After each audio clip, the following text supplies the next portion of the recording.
My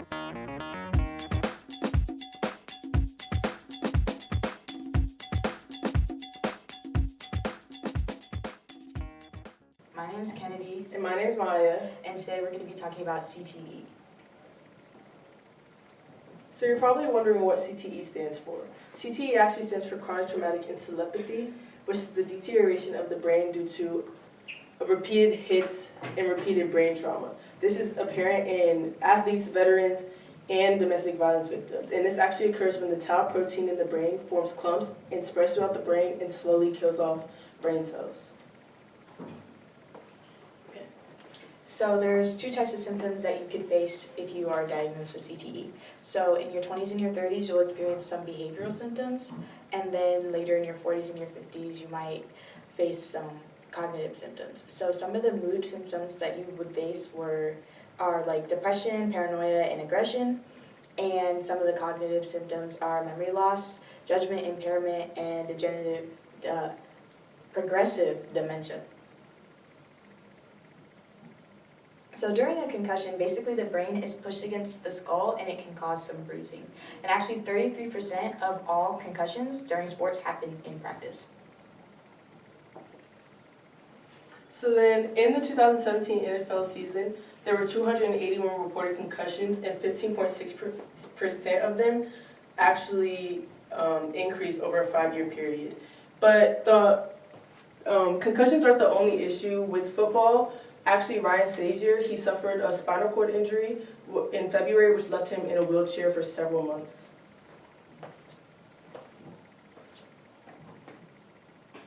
That's you, Maya. Oh, my fault. Okay, but here's the catch. CTE isn't just a handful of concussions. It's caused by a repetitive series of hits to the head. So the problem with CTE these days is that the research is actually really limited. So it has to be diagnosed through post-mortem analysis, which isn't conducted during a regular autopsy, and actually not a lot of doctors are trained. Like, this isn't something that you would learn in medical school. It requires extra training, so there's not a lot of research. So some pioneers of CTE research is Dr. Bennett Amalu, and he's a Nigerian forensic pathologist who first discovered CTE in the late football player Mike Webster in 2005. So shortly after, the Concussion Legacy Foundation partnered with the Boston University and the Department of Veteran Affairs to form the VA BUCLF Brain Bank. And it's led by Dr. Ann McKee. And over 500 brains have been donated to the brain bank, and 300 have been diagnosed with CTE. And, can you go back? Okay.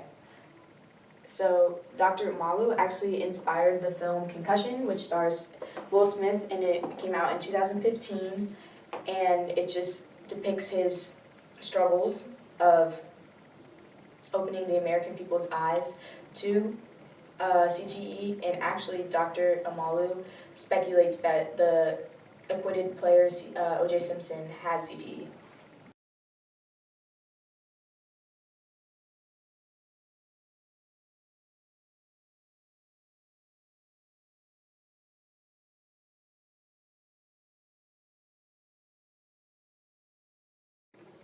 So the movie Concussion actually received a lot of backlash due to it opening the eyes of opening American eyes to the dangers of their favorite sport. Magazines, newspapers, and even social media trashed the movie, and here are just some things that were said about the movie. And the wild thing is, according to the Boston University, the amount or types of hits that trigger CTE are unknown. So there are several things that happen to the brain during CTE. So first, what could happen to the brain is that there's a deterioration, and your brain could lose mass in areas such as the hippocampus, the frontal lobe, the temporal lobe, and also the brainstem. And other areas such as your lateral and your third ventricles could enlarge, and this is just we didn't learn about this in our regular psychology course, but it's basically a communication system where the cerebrospinal fluid lies. And also there's accumulation of tau protein, which will interfere with your neurons and make them not able to function.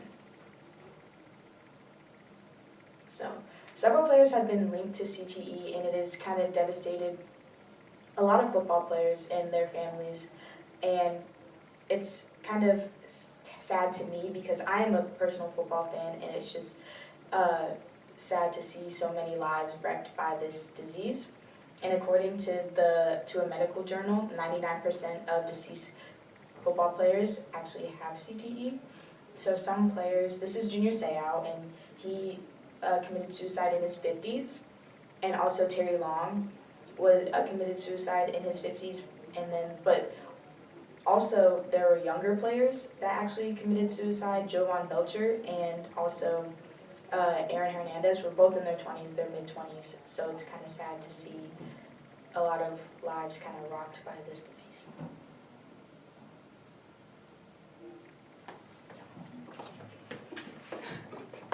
So actually, as a result of the increasing knowledge about CTE, some protocol has been taken to increase the safety of players. So first off, we have at least 29 medical officials on the field. They consist of doctors, athletic trainers, medical spotters, and neurological consultants.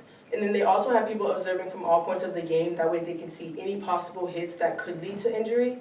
And with that, they have people evaluating players that show any signs of a possible concussion, such as symptoms include dizziness, slow to get up, and holding the head. So there is some new technology. Sorry.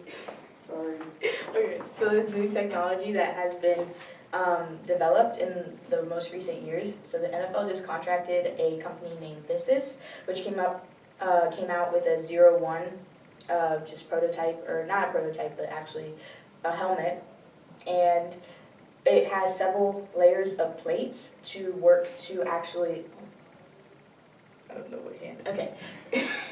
Okay, so it has several series of layers and plates to actually absorb the hit and redistribute it, so it's not just like reverberating off your head.